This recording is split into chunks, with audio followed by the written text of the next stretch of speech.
یو سړی و د هغه بیبي وه ډېره د سنتو پابنده درود شریف په سوونو په زرګونو ځله باندې چې چا به ورته وظیفه خوله د دې دپاره چې زما د رسول الله صلی الله علیه وسلم ملاقات وشي بس هغه وظیفه به یې کوله او ډېره نیک عمله وه ډېره صالحه وه یو ورځ ناسته را خاوند ته وایي خفه ده وایي ولې وایي دغه شان ما خو هره وظیفه وکړه خو ما د رسول الله صلی الله علیه وسلم ملاقات ونه شو خاوند ورته وایي زه تا ته یې وظیفه ښیمه خو په دې شرط اوس بابا هم د اتیاو کالو دی او بیبي به د اویا کالو وه د پنځو اویا کالو به وه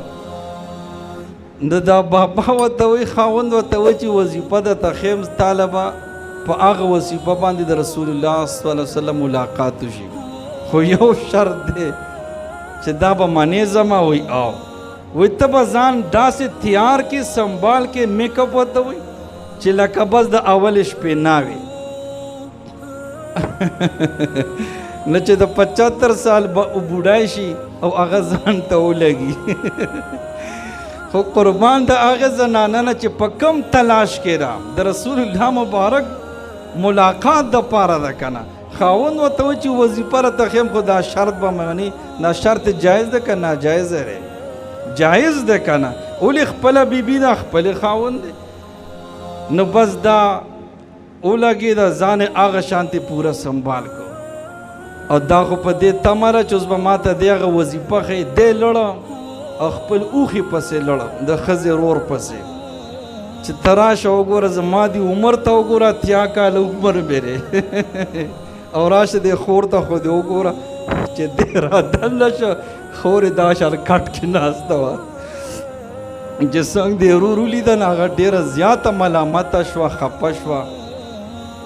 چې دا څه وشو ما سره نو ډېر غم او درد پې راغی خفګان پې راغی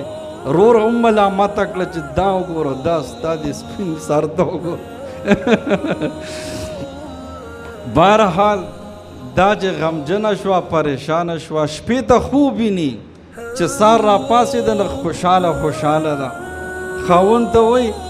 دا راته وایه چې تا خو ما ته وظیفه نه ده ښولې خو کار وشو وایي څنګه وایي رسول الله صلی الله علیه وسلم یې بېګا خوب کې ولیده انا خاوند ورته وایي بس هم دا وظیفه وکړه نه هغې ورته وایي کومه وظیفه تا خو ما له وظیفه نه ده راکړې